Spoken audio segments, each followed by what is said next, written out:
Hello everyone, I'm Ken Thomas and this is my partner Ben Gandy. Hey Ken. We're with Envisor Consulting and we're really excited that you're joining us today for this webinar.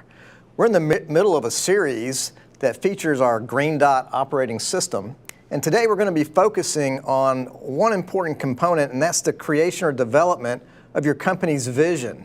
So let's get started. You know, one of the things that's probably good to do is go back and define what is the Green Dot operating system. It's a good start. Yeah. So over the past many years, Ben and I have been involved in the landscape industry, and we've had the opportunity to own and operate successful companies. As consultants, we've been able to look inside and under the hood of some of the finest landscape organizations in the world. And through that time, we've been able to identify a set of best practices that seems to be common ground for successful companies, and especially for these market-leading companies. And we've really codified what we believe is the formula for success in building successful organizations, and we call that system the Green Dot operating system. So Ben, we developed this graphic which really communicates the building components for the Green Dot operating system. Mm-hmm. And when we think about businesses, if we took the roof off of the business, we feel like we would see these basic building components in just about any business, but at varying levels of maturity. Right. But if you take the roof off of a successful company, a market-leading company, what you're going to see is full maturity in the different phases of different components within that organization. Right. This particular graphic, going from left to right across the top, starts with mission and values. You know, it really focuses in on how to build a qualified and effective culture. Moving across to the right is vision. You know, where are we going and how are we going to get there? You know, vision is something we're going to talk about today. Strategy, how do we take that vision, build a roadmap, and turn it into reality? Mm-hmm. Structure, what's the right org chart? Who do we need on board? Right person, right seat. How can we basically structure this thing to be able to achieve our strategy? And finally, budget on the far right. What do we need to do to finance this operation, to finance our dreams? What is the right financial forecasting model to be able to do that? That's exactly right, Ken. So we start off with those sort of executive level pieces of organizational development, right? Mm-hmm. And then we got to talk about business process. That's right. How we do what we do. And you and I have organized those processes along the workflow of the sales stream in business. Right. That starts for all the jobs in the business. It starts with the lead. Got to start somewhere and start with the lead and understanding what we do and what we don't do. And then it moves to scope or design, scope development or design. From there, we have to estimate the project, and we have pretty emphatic views on proper estimating. There's a lot of ways to do it wrong. Mm-hmm. There's one way to do it right. It moves from there to a sold phase, then a work in progress phase, and then a job close phase. And if you define in each one of those phases what administration does, what sales does, and what production does, then you can scale the business and just keep stacking that workflow up to any size that you want, right? But if you fail to really define the deliverables and accountabilities for each phase, then growth just means chaos. Right. So it's just mission critical in terms of organizational development to define the system for how we do our business processes clearly and distinctly in this industry, right? That's right. And to your point, you know, this is where the complexity comes in. Mm-hmm. You know, when you're a small business owner, you wear multiple hats and you control the whole process. And as a company grows and you bring in more sales, at some point you got to start handing off and delegating pieces of this business process. And if you don't have a system for doing that, if you don't have clarity between the roles and have standard operations within each phase, it gets to be a real mess. Yes. So it's really important to define that and then to assign those accountabilities. On the bottom row, we really have some support positions. Obviously, the front end of that sales process or business process is about sales and customer relationship. And so we need to understand what is our philosophy behind business development. How do we keep that engine running every day? and what does a business development department look like? Once we get those customers, we're constantly selling verticals to those clients. We're upselling solutions to their problems, and we have a client relationship management function that needs to be extremely well developed, because it's, again, in that position that we deliver our highest level of customer service. That's it. And the other inputs that you need in there, you need capabilities in terms of planning and logistics. Right. You need to understand lean principles to leverage your productivity. You need field leadership. Right. And finally, you've got to have a set of key performance indicators, KPIs, and metrics to keep everybody accountable and to keep you on track. That's right. So Ben, why do you think it's important to have, an operating system, a documented operating system like Green Dot? I really feel like, Ken, that having developed this system has provided us with an anchor point that has allowed us to sort of prioritize and sequence the basic building blocks of organizational development. And we've developed content around each one of those blocks so that we can teach, train, monitor, and improve business functions around those and drive organizational development. 98% of the landscape companies in the United States never get beyond $2 million, and we feel like this is not really understanding these components is one of those obstacles. And we work with a lot of companies, most companies we work with are larger than that, but they still get stuck. And so what is it? How do you get people unstuck? It's organizational development, and having codified these ideas in this way really helps us to leverage what we know to drive organizations forward and grow them and mature them. Absolutely. And again, it gives us a vocabulary and, to your point, an anchor to work from. And we've worked with companies all over the country and implemented pieces and parts and holistically the Green Dot operating system. And these companies can speak the same language now about the different components and how far along they are in development. That's right. So it makes a big difference. So as we zero in on vision, we're really zeroing in on a very, very important aspect of organizational development. Stephen Covey in 7 Habits says, always begin with the end in mind. If you don't know where you're going, it's impossible to build a plan to get there. Right? Ben and I are big believers in vision, both in our personal lives and in business. Creating a personal vision, a family vision, an organizational vision. And vision can really be defined as your picture of success, your future picture of success. And it's something that you create in your mind first, and then you can begin to march in that direction. We also believe that writing down vision is a powerful component of actually ever achieving vision. That's right. We believe in vision so much that we actually named our company, Envisor Consulting, around the idea of vision. At Envisor, our mission is to help people to envision or to see their ultimate success, and we help them to actually get there, envision and achieve their greatest success. And that's a lot of fun. It's very fulfilling. Yeah, absolutely. We've worked with organizations where we sat down and developed vision statements early in our consulting career and have enjoyed seeing those actually come to fruition over time more often than not. That's right. That's right. I'll tell you, one of the books that I've always enjoyed reading is anything from Jim Collins, and Good to Great, Built to Last. And in the book Built to Last, Collins surveys visionary companies and comes up with some very common success factors that visionary companies employ. He believes that every vision has 2 main components. The first is really the ideology, and we've talked about that in one of our earlier webinars.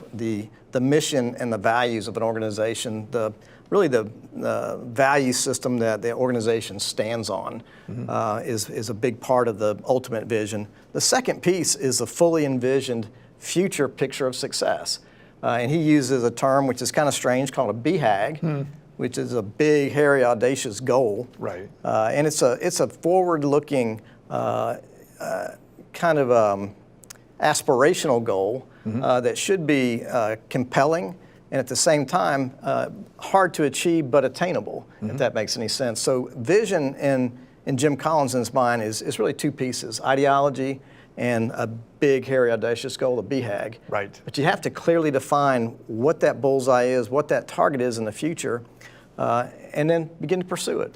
That's it. And we've come to realize in our careers that vision has to be defined with specificity. It's got to be clear. I want to be the biggest company in my market, or I want to be the best company in my market is aspirational, but it's not specific. Right. It's vague ultimately.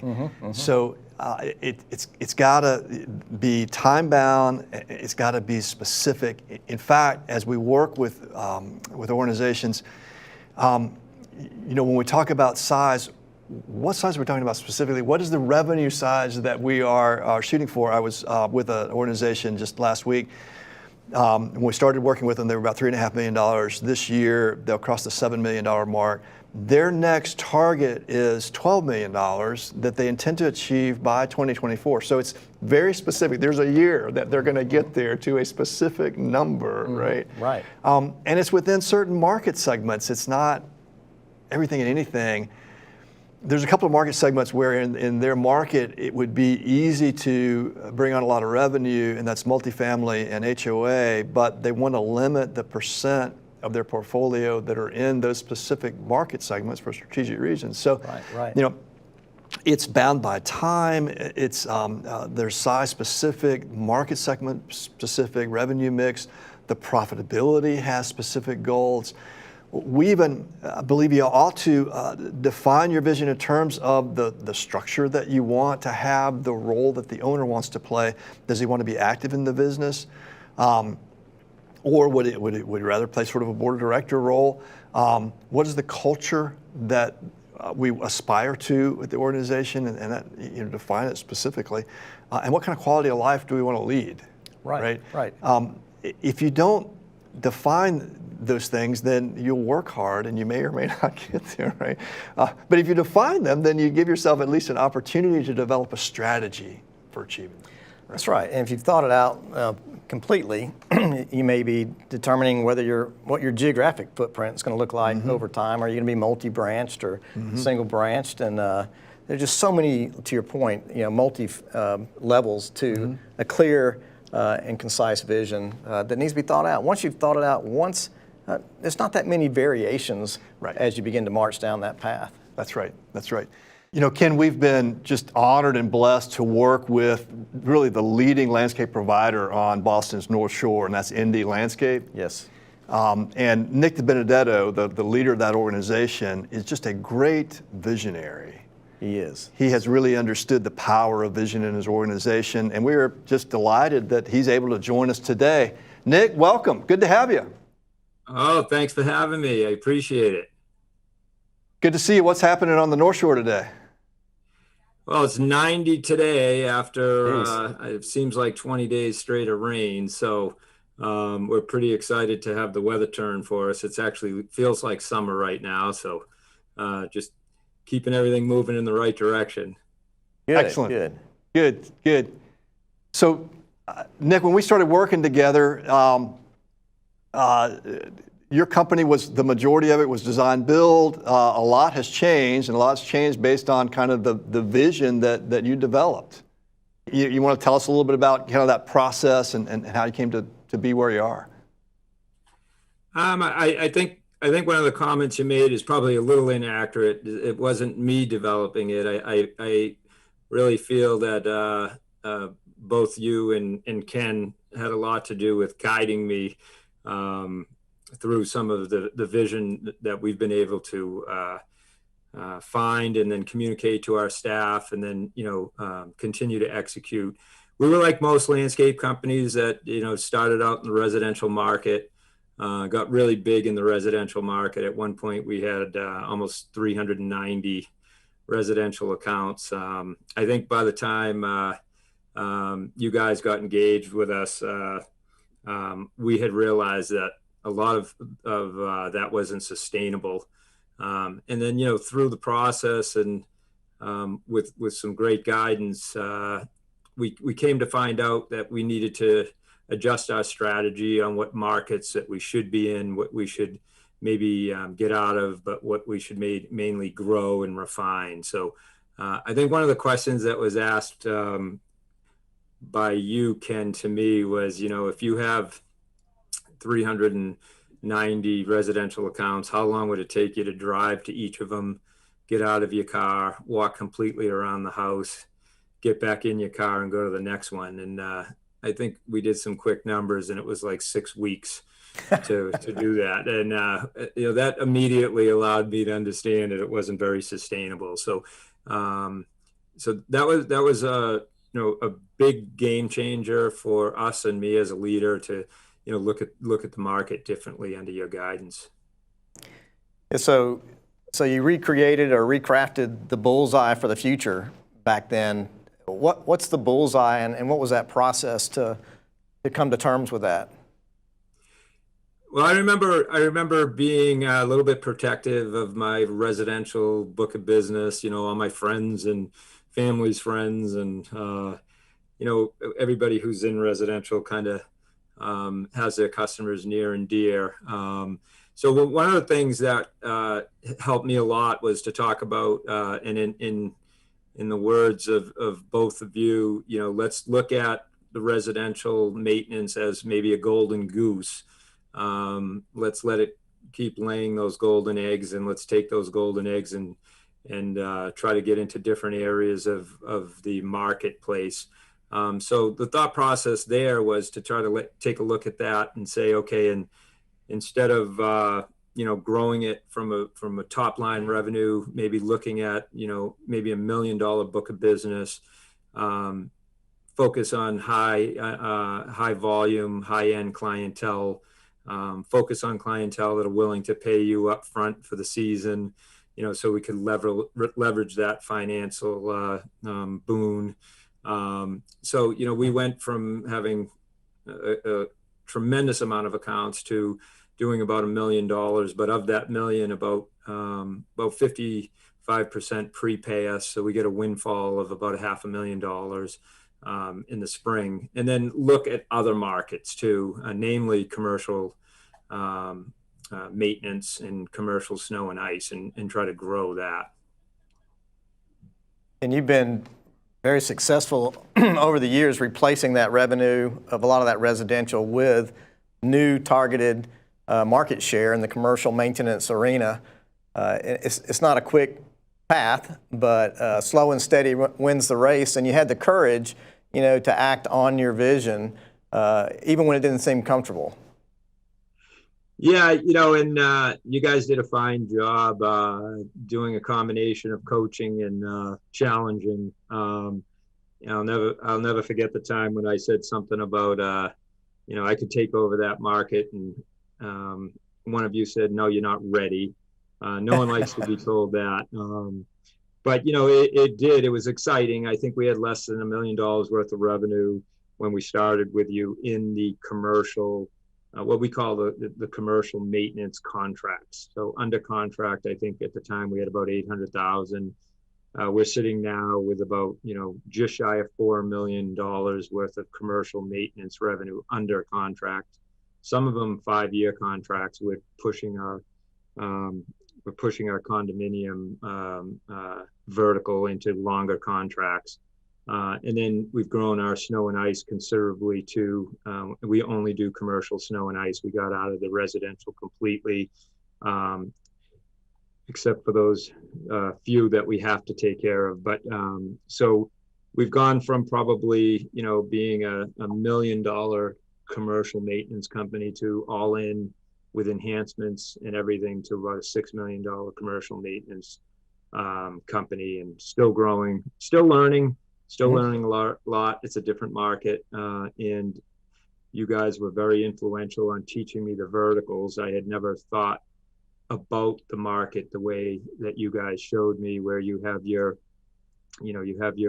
healthcare vertical, you have your condominium vertical, you have your Class A office vertical. And that was very interesting to learn and continue to learn how those verticals behave, because they all are slightly different. And to be successful in them, you have to kind of know what those verticals are thinking and feeling and what they need.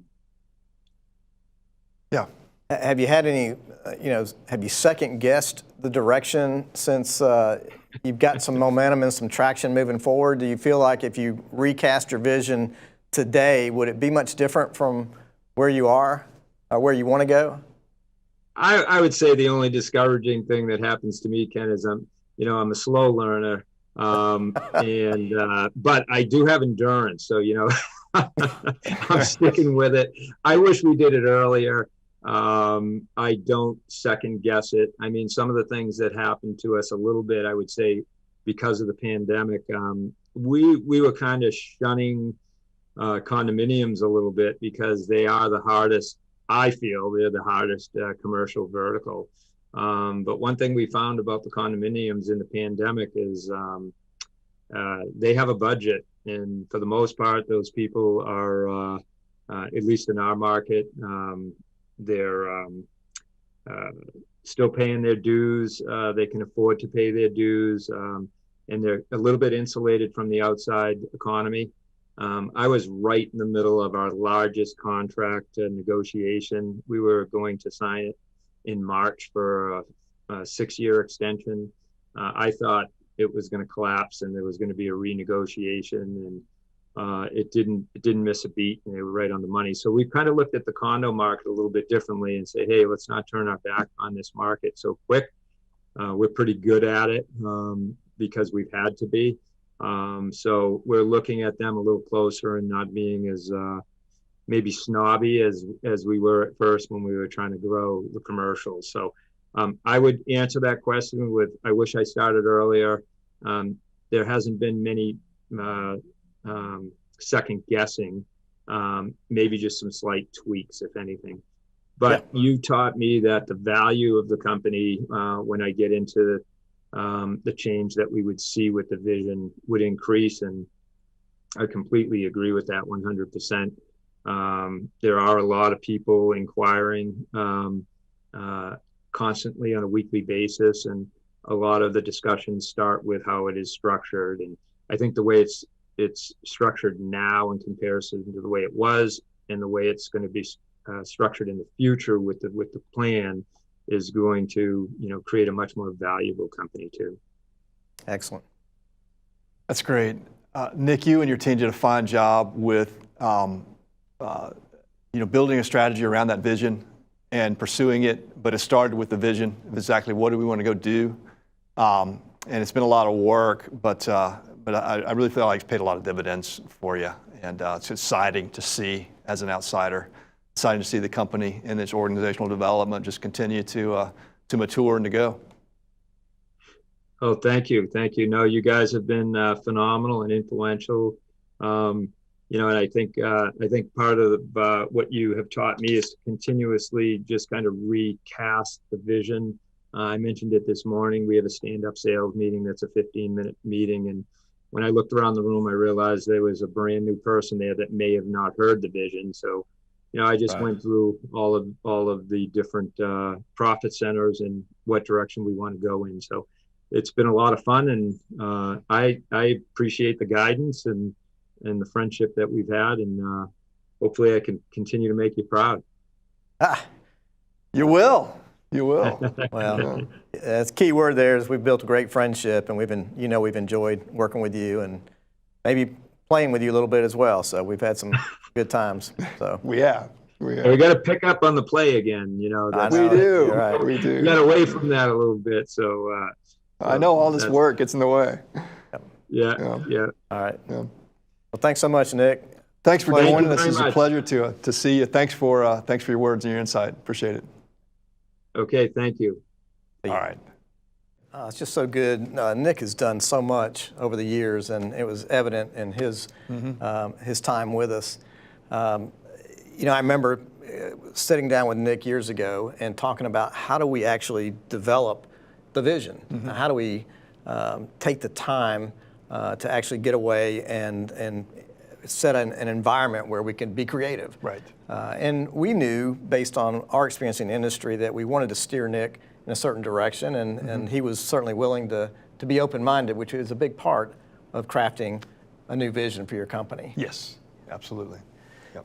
You know, one of the things that we like to do if we're going to actually have a vision casting meeting is to get off site. You know, it's a great opportunity to get away, spend a couple of days with your team, especially your top leadership team, bond a little bit with them and get to know them, and work hard and play hard. But at the end of the day, it's a creative trip the first time. It's not necessarily trying to get to the end result that first meeting. We're trying to get everything on the table.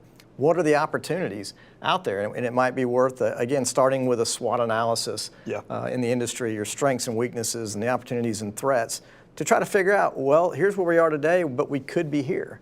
You know, well, why do we want to go there? You know, and it also comes back to playing into your mission and your values. You know, if we go here, but we have to give up our values, it's not worth it. That's right. So defining clearly what we're trying to do and where we want to go. It's a brain dump. It's creative. We do a lot of flip charting and dreaming. It's a great place to be safe and be able to debate. Why would we give this up and go here? How hard is it going to be? Do we have the team to make it? You know, it's a great process. And then you're going to filter and scrub your ideas. You know, if you take 2 days possibly for a vision casting meeting, you know, it's good to narrow it down so that you leave with some ideas, some real action plans that can be vetted out further. That's right. And, you know, Ken, a lot of times we will recommend that people have somebody facilitate that meeting for them in their organization. Yep. Sometimes with work groups, there are history or personal dynamics that may inhibit somebody from speaking up. Right. There may be dynamics that inhibits people from hearing each other. Right. At times. So having a facilitator, I think sometimes a third party can easily pick up on that and help bring the conversation forward. You may have somebody in the organization that takes discussions into rabbit holes sometimes that are not necessarily germane to the point, and having somebody that can professionally, respectfully, politely sort of keep that discussion on track. Ultimately, want to walk away from that meeting with clarity on down the road at a specific date. Yes. Right? What is our revenue targets, our market, our geography, our structure, our quality of life, our profitability, all those. Yes. If we can articulate those, write them down, we can build a strategy to get there. That's it. If you can see it, you can achieve it. You know, so documenting that final plan or that final destination, that bullseye, is huge. And then we can begin to figure out how to get there. How to get there. That's right. Hey, thanks for joining us today. What are we going to talk about next time? You know, Ben, it's probably time to talk about structure. So we've been talking, about strategy. About strategy. Yeah. We're going to talk about We've been talking about mission and values and now vision. Well, what's the strategy to actually bring all that together and do something with it? That's right. That's right.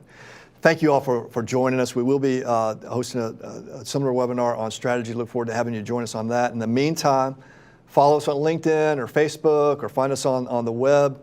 Don't forget about Envisor Academy as well. And thanks again. Thanks so much.